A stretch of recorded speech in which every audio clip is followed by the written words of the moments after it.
Hot Noise Radio presents Starbound Studios starring Maggy Martinez and the Hot Seat Interview. Y ahora con ustedes, Maggy Martinez en Caliente. And now, Maggy Martinez. Here she is. Lethia Jones-Kittrell is the Democratic nominee for the state representative, House District 156. She will be representing Ben Hill, Telfair, Wheeler, Montgomery, Toombs, and Pinal counties. Welcome, Lethia, to the Hot Seat Interview. Thank you, Maggie. I'm excited being here. I am excited. Yes. Yeah, definitely. Lethia is a professional career that can be summed as a 35 years in community service. As a corporate trainer, in education, as an instructor, in both severely emotional behavior disorders and adult education environments. Over 30 years in small business ownership and project management. She is also a grant writer. She should be my mentor. Yes. Licensed minister and community liaison between school and community. She has served as a director over several regional and community-wide programs. You want to be a leader to spearhead efforts to the Medicaid expansion in the state of Georgia, especially in the areas that you are going to represent. And we know it's a lot of needs. What can you tell us about that? Well, first of all, we're from South Georgia. And in South Georgia, we don't have the resources that most of the cities have. In fact, we had a situation where I took my uncle to the hospital one night. It was an emergency situation. He had fallen and hurt himself pretty seriously. And while we were there, we found out that there was only one ambulance in town. Oh, no. They wanted to take him all the way to Macon. But Maggie, we had to wait over an hour for them to find an ambulance that would come to Fitzgerald. They found one all the way in Adel, and it came all the way to Fitzgerald. And then they was able to go an hour and a half to Macon, Georgia. All in all, it took about 5.5 hours just to get him from Ben Hill to Macon. And that's a concern. We need to be able to have resources on duty. They usually fly people in, but at that night, both Macon only had 2 helicopters, and both of them was out. So that's a major concern, that we are able to get the resources that we need. So we will be asking. It's real, because Republicans are saying that this is not real. This is a real situation, something that you experience with your family. So the people out there need to know that this is a real situation in terms of the hospitals that are closing in all these areas, like the south and the north of Georgia. Yes, as a matter of fact, they've already closed 6 hospitals, and they're talking about closing more. And then that hospitals in the area may lose, like I believe we lost our maternal wing. So we have an emergency in that situation. We want to be able to get our people where they can go. Right now, resources are available, Maggie, an hour away if you want to get really good service. We get people from Atlanta to come down and work in our emergency room. They may come down from Macon, but when there's a real emergency, it takes about an hour. They have to go an hour away to get any real service. And to send them an hour away, whether they're airlifted or taken by ambulance, we can't have just one ambulance in town because we have one. What about all the other situations going on? Mm-hmm. So we need resources. We need financial resources that's going to help get more ambulances in the area. And the people need to feel comfortable at least dealing with our area in the medical hospitals. And if we get more closings, that's going to be a real problem. And what is the main reasons that these hospitals are closing? One of the main reasons they're closing, they say, is financial. And also, they say they're trying to subsidize some of the resources in more critical areas where, for one thing, they said we don't have the medical personnel down in our area to see about these people. So they want to take us to where the medical personnel are. While they're rotating people from Atlanta and Macon to come into our hospitals, we have an awesome school system that work with nurses, that our nursing program in our community college is very good. But once they get these jobs, some of them, and they even have the resources where they work directly in the hospital, and they get their training in school and directly in the hospital, but they're going to make the money, and if they're going to get the skills that they need, they're not going to stay around Ben Hill. They're going to go where the financial resources really are, where they can get paid to take care of families. As a former educator, bolstering our education system, retaining teachers is difficult, especially in the rural areas. I was speaking the other day with Alicia Thomas Searcy, and I told her, let's go to Puerto Rico, let's bring a teacher. Because of the 2 hurricanes that Puerto Rico had, people need jobs, and a lot of school has closed. Do you think the pandemic created a gap in education, and how can we work with this since you're a former teacher? Absolutely, it did. It created problems because, for one thing, teachers down there don't get the financial pay that they deserve. And they deserve, and which is one of the things we're going to strongly advocate for, is a raise for them, because they have to work in classrooms that may have 25 students, and they have to work very hard with these students. And a lot of students, because of the pandemic, a lot of students got behind because in that area of the cable and internet problems, a lot of people did not have internet. They got the laptops to the schools, but when they got those laptops home, they couldn't log in. They couldn't do, right. They couldn't do anything. So that in and of itself caused a problem. So teachers have to work extra hard now to try to help catch people up. And our school, while we are building and increasing after-school program, Monitoring Enrichment Center, we still need more, and they need financial help. So the resources that were sent down from Washington needs to make it to the right places so that these schools, after-school programs can help these students. They do an excellent job, but they need the finances. Parents got strapped. The students didn't learn much. Parents have to work 2 or 3 jobs. So they're not there to really kind of work with the students. Parents was made to stay home, but some parents was able to stay. I know that my daughter ended up quitting her job so she can have her children. And a lot of people just can't do that. A lot of people working 2 or 3 jobs, and they can't stop. So we need more resources with the after-school programs. The teachers need help in making sure that the students are able to catch up. And it's an overload. And not only that, a lot of them end up getting sick through the pandemic, and they was out. So we got behind with teachers being out. We got behind with the school closing because of the COVID crisis in the area. And the students got behind because they had COVID, and the parents had COVID. So everyone got behind. And now we've got to do what we can to help these students catch up and do better. And we want to make sure that our after-school programs have the resources they need to hire more staff, pay them right, and get the job done. It's incredible how the pandemic has brought on so many problems and so many situations that we're still working on it. And I think we're going to still working in the next 5 years. So you're going to be elected to office, and you have a commitment to work with this because it's really, really important, especially with the workforce and in the future of our children entering the workforce. The greenhouse effect is a process that occurs when energy from the planet host stars go through its atmosphere and heats the planet. So our planet, it has fever. Yes. We need to bring that fever down. And we know that the district that you represent has a lot of agriculture, business and land and farms. So climate change, you think is a host? Do you think it's a lie? Or if it's true, what is your plan to support and protect the planet and the farmers in your area? Well, first of all, climate change, Maggie, is not a hoax. Climate change is real. And if you want to experience it, want to really get to know about the climate change, come down to Ben Hill County. Come down to our area because we get everybody's weather. One moment in the morning is freezing, in the afternoon is hot.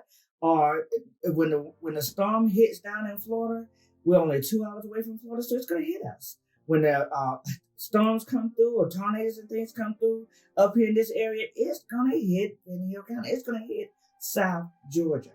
And South Georgia, knows beyond a shadow of a doubt that we have that climate change is the problem. Now, as a result of climate change, our farmers have a lot of damage that happens to their farm. They lose a lot of crops. So we want to make sure that we're able to help them with the loss of their resources, because farmers have to eat. They're already having problems with fuel, food, and fertilizer. And when they are planting these crops, even though they get paid for some of that stuff, they need to know that we're here for them. They need to know that we're going to provide the resources. They need to know that their voices are heard, and they are top priority because they are feeding America. And we need to make sure they can feed their families. Definitely. Certainly, agriculture can bring a lot of initiative in terms of workforce for the young people.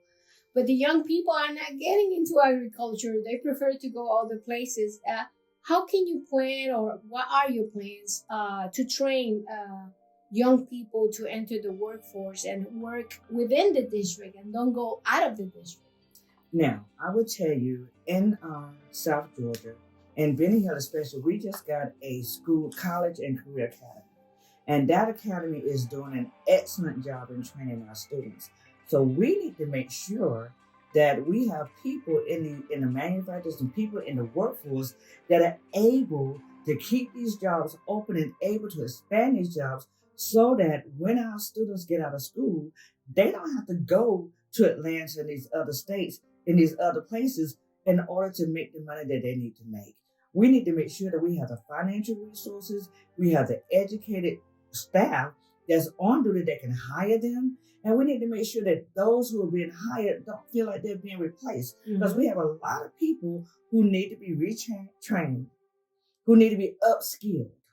Upskilling is a major problem down in our area. So we need to make sure that while the students are being trained to get the jobs, that those who are in those jobs feel comfortable enough to where they can open up the door to the students and know that their jobs are secure as well. Right. So we have come up with a program that's going to help them get upskilled. We're working directly with the community to make sure that parents don't have to worry about telling their kids, when you get out of school, go to Albany, go to Atlanta. We want to be able to encourage them to stay home.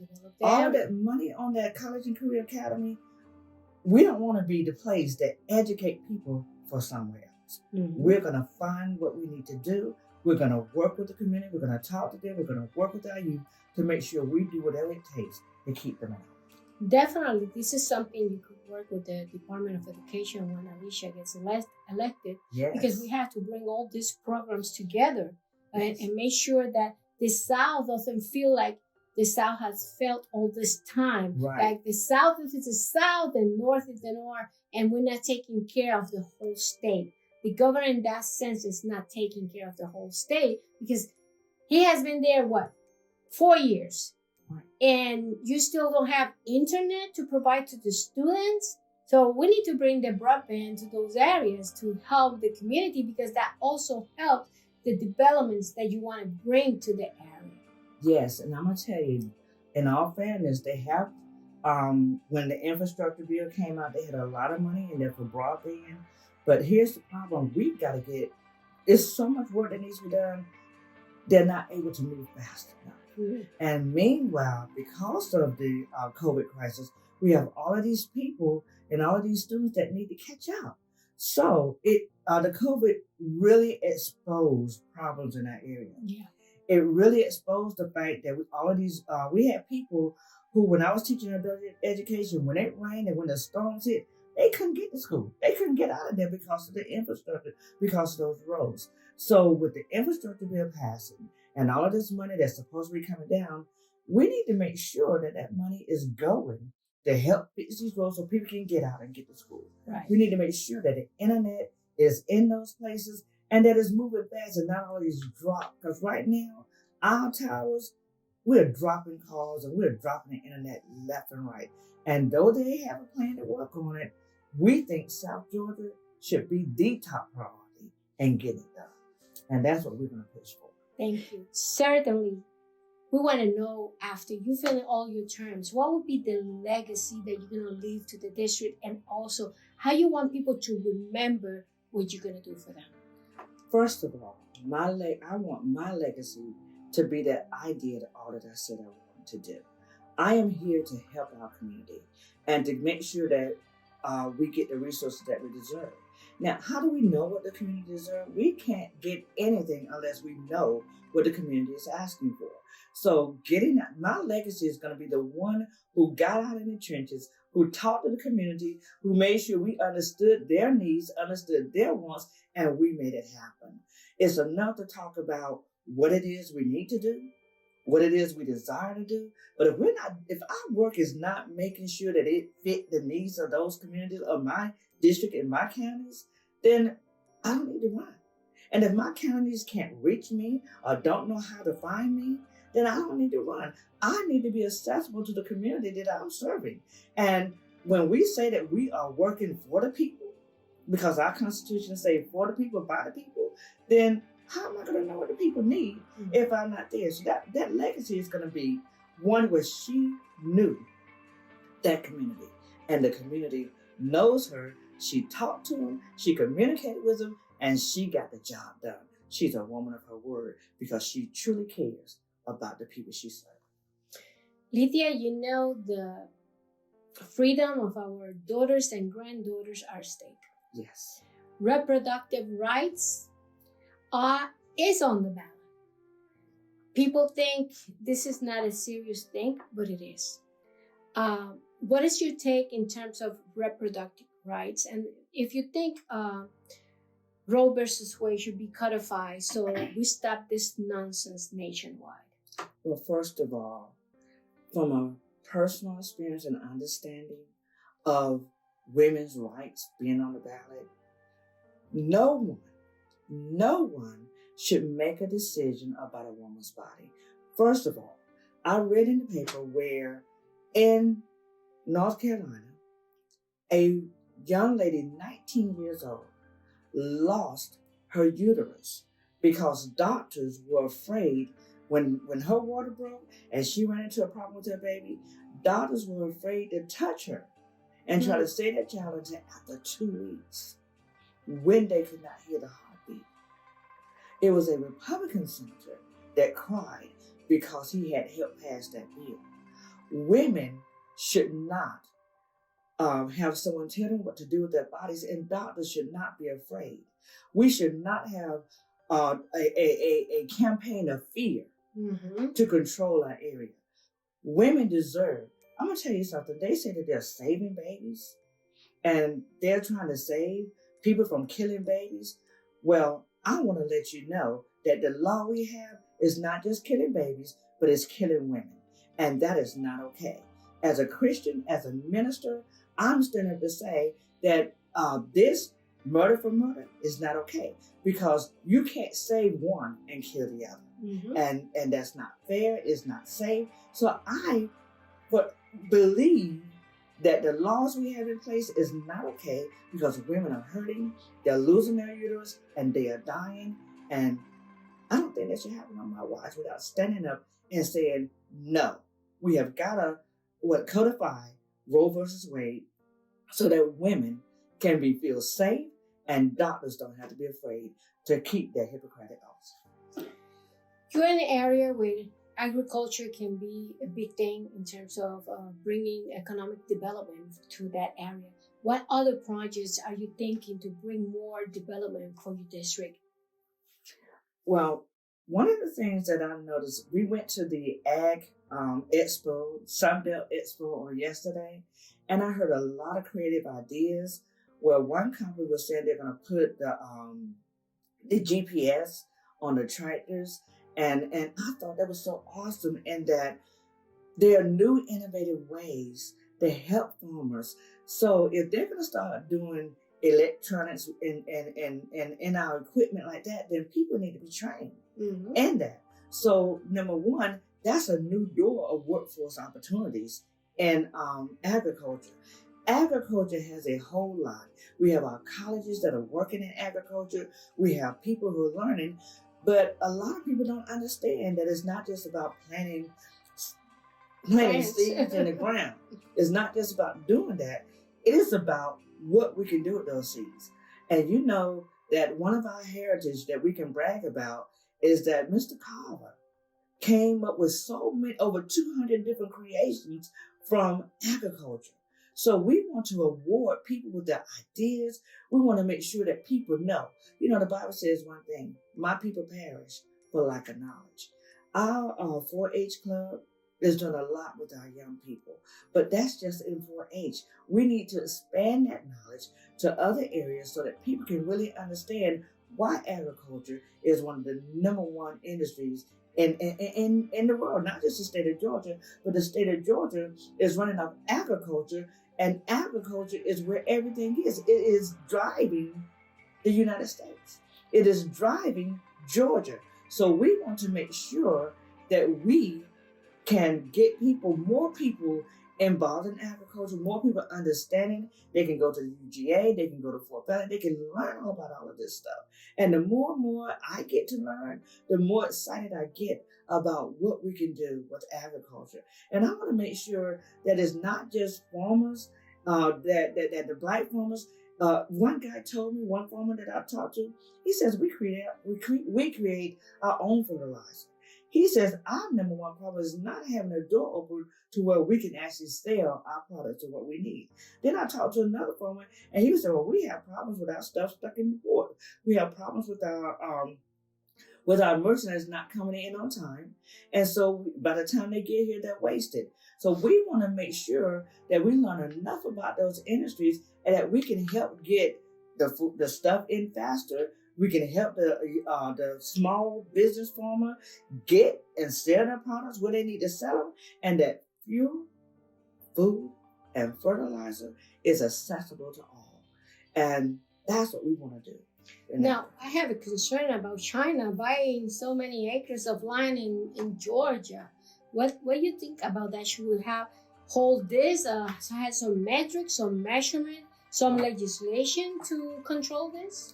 Well, what I found out in my research about China buying up land in Georgia is Georgia has worked with China and is actually selling a lot of land. So I'm very concerned because Georgia knows that the United States need the land, and when you own land and when you own property, you have a stake in the pot. And you have control too. And you have control. So we need to look a little bit more into this to make sure that we're not selling up our control, and that one day when China calls in the debt for that land, that we're not in trouble. So we want to make sure that as Georgia made these agreements, that is something that everybody knows and understands, and it's really something that the people really want. So we need to make sure, as China is buying up land in Georgia, that Georgia's not selling off our history, our ancestry property, and that we have what we need. So that is definitely a concern of mine as well, Maggie. Mm-hmm. And I want to make sure I learn a little bit more about it and understand a little bit better what's really going on, because we don't want to sell off everything to China. We want China to be free and work in the United States, but we want the United States to make sure we're controlling what's really going on. Right, because we don't want anybody to control our fuels, or our food. Because once they do that, they control the country, and that's not a good thing.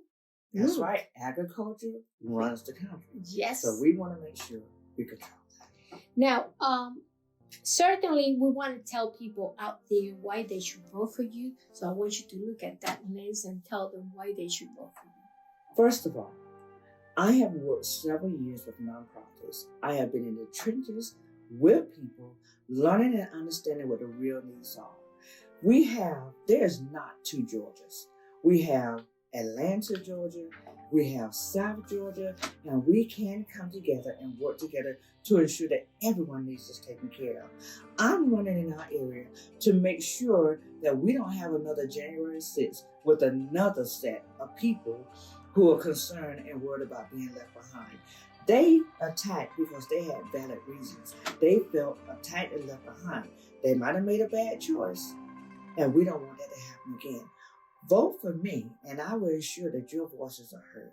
I will ensure that you can be accessible to me, that I'm accessible to you. You can talk to me, and I'm going to do everything that I can to make sure you are represented and represented well. I believe in our Constitution. And I believe that government should serve the people since the people are putting us in office. And I will do everything that I can to work for you. Well, this is Maggy Martinez, the Hot Seat interview. Until next time.